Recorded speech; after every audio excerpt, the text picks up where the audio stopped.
Hello students, जैसा कि आप लोग पिछले वीडियो में देख चुके हैं रिमूव टू वाला, तो उसी से रिलेटेड आगे का रूल है। आपको आज जो है सेकेंड रूल दिखा रहे हैं। इस रूल में यह बता रहा है कि यदि टू के बाद प्रयुक्त इन्फिनेटिव निगेटिव हो तो उस वाक्य का ट्रांसफॉर्मेशन करते समय नॉट का प्रयोग नहीं करते हैं। यानी ट्रांसफॉर्मेशन का सबसे बड़ा फार्मूला होता है कि अगर किसी सेंटेंस में नॉट दिया हुआ है तो आप नॉट को हटा दीजिए, और नॉट नहीं दिया है तो फिर नॉट को लगा दीजिए। जैसा कि आप पिछले वीडियोस में देखे होंगे, उसमें नॉट नहीं था तो आपने कैन नॉट या कुड नॉट लगाया, और इसमें यहाँ कह रहा है कि अगर नॉट पहले से है तो फिर आप नॉट को हटा दीजिए। अब इसी से जो है रिलेटेड आपको एग्जाम्पल जो है हम बता रहे हैं।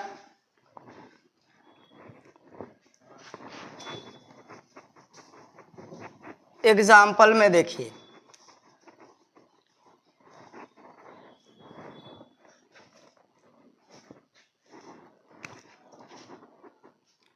सी is too intelligent not to solve the question। देखो रूल आपका कह रहा है कि she is too intelligent not to solve the question, यानी वह इतना बुद्धिमान है कि प्रश्न को हल नहीं कर सकती, अर्थात बुद्धिमान है तो हल कर सकती है। तो आपका इसमें पहले से नॉट दिया हुआ है। आप जब बनाएंगे, इसका ट्रांसफॉर्मेशन करेंगे तो आप नॉट का यूज नहीं करेंगे, तो आपका सीधे सीधे बनेगा रूल आपका वही होगा, सी इज सो इंटेलिजेंट, कंजक्शन लगा देंगे। इसके बाद आपका दैट, जो सब्जेक्ट पहले है वही सब्जेक्ट आपका यहाँ आ जाएगा, she can solve the question, she can solve the question. एक सेंटेंस से और देख लेते हैं एग्जाम्पल। द बॉक्स was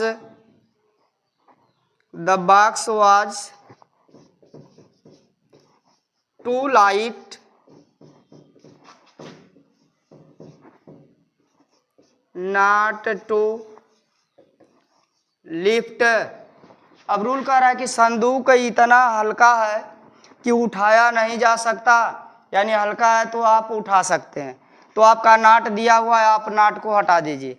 आपका सेंटेंस बनेगा the box was so light, conjunction लगा देंगे दैट। अब जो सब्जेक्ट आपका वही सब्जेक्ट आगे यहाँ नाउन दिया तो आप प्रोनाउन रख लेंगे। It could lift, it could lift. जैसा कि नॉट पहले वाले में दिया हुआ है तो सेकंड वाले में ट्रांसफॉर्मेशन करते समय नॉट का यूज नहीं करेंगे। अब आपका इसमें हम बढ़ रहे हैं तीसरे रूल की तरह। जो आपका तीसरा रूल है वह आपका क्या कहता है, उसको भी आप देखिए। रूल आप इत्मीनान से देखिए, उसके बाद जो है आप सॉल्व करिए। रूल नंबर 3, रूल नंबर 3 कहता है आपका कि यदि वाक्य का कर्ता ईट अथवा निर्जीव हो, ईट अथवा निर्जीव हो तो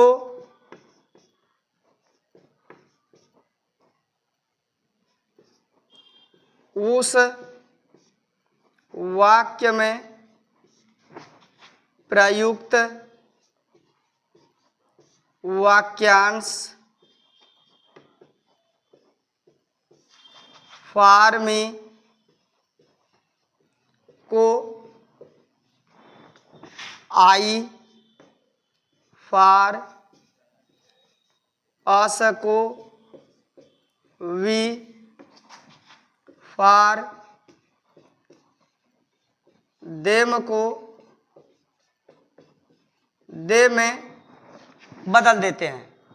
तो आपका देखो यहाँ पर थोड़ा सा रूल चेंज हो रहा है। रूल में आपका पहले क्या था कि जो आपका पहले रूल था कि जो सब्जेक्ट आपका पहले था वही सब्जेक्ट जो है दैट के बाद हुआ, लेकिन इस दशा में जो भी आपका वाक्यांश वाला आएगा, मैंने केवल एक दो रखा है, फॉर मी को आई, फॉर अस को वी, फॉर देम को दे, इसी तरह से आपका फॉर हिम आ जाएगा तो ही में, फॉर हर आ जाएगा तो सी में, इस तरह से आप जो है चेंजिंग करते जाएंगे। वह जो है आपका क्या करेगा कि अपने स्थान पर जो है सब्जेक्ट बन जाएगा। अब इस प्रकार के रूल्स से भी आप एग्जाम्पल देखिए।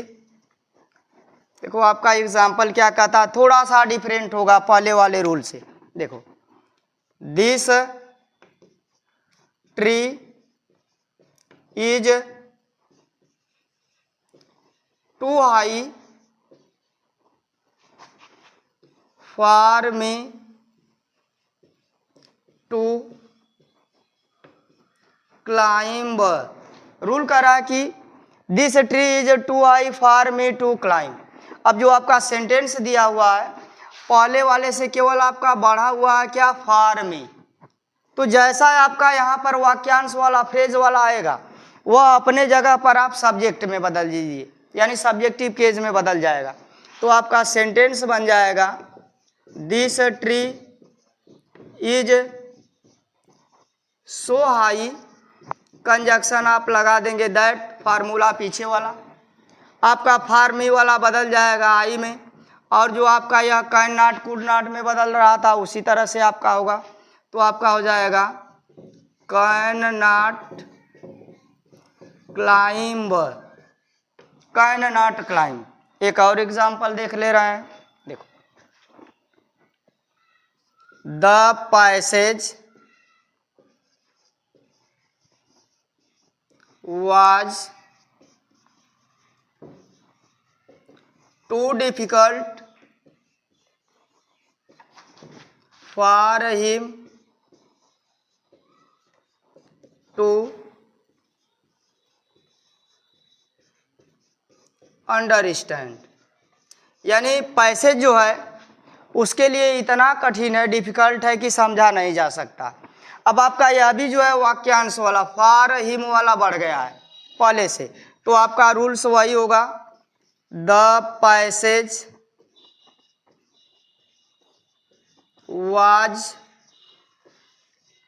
सो डिफिकल्ट, कंजक्शन आप लगा देंगे दैट, और जो आपका फ्रेज वाला अपने जगह पर सब्जेक्ट हो जाएगा he, could not understand, he could not understand. एक रूल और है आपका, वह भी जो है कंप्लीट कर दे रहे हैं।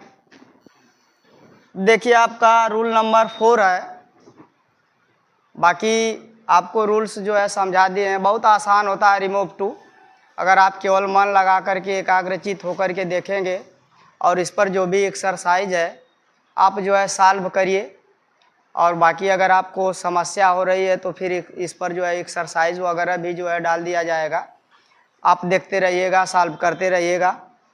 अब देखो आपका अगला नंबर रूल और जो यह रिमूव टू वाला लास्ट रूल है, यह क्या कहता है कि यदि एडवर्ब टू के बाद इन्फिनेटिव का प्रयोग न हो तो टू को ओवर या एक्सट्रीमली में बदल देते हैं, या टू को हटाकर वाक्य के अंत में बियॉन्ड द प्रॉपर लिमिट का प्रयोग करते हैं।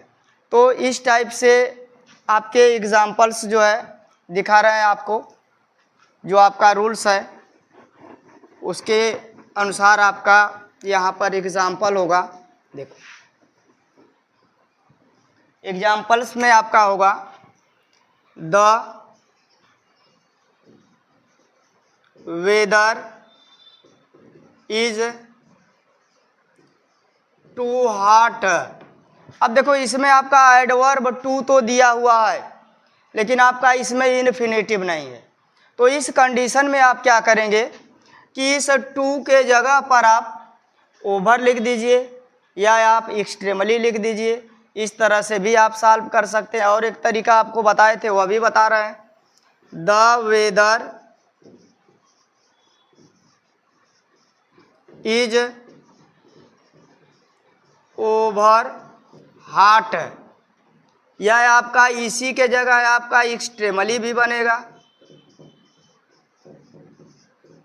Extremely hot. या आप चाहें तो यहाँ से टू को हटा दीजिए और जो आपका सेंटेंस बच रहा है उसको लिख दीजिए और वाक्य के अंत में आप जो है बियॉन्ड द प्रॉपर लिमिट का प्रयोग कर दीजिए। तो देखो आपका एग्जाम्पल इस टाइप से भी हो जाएगा, the weather is hot beyond the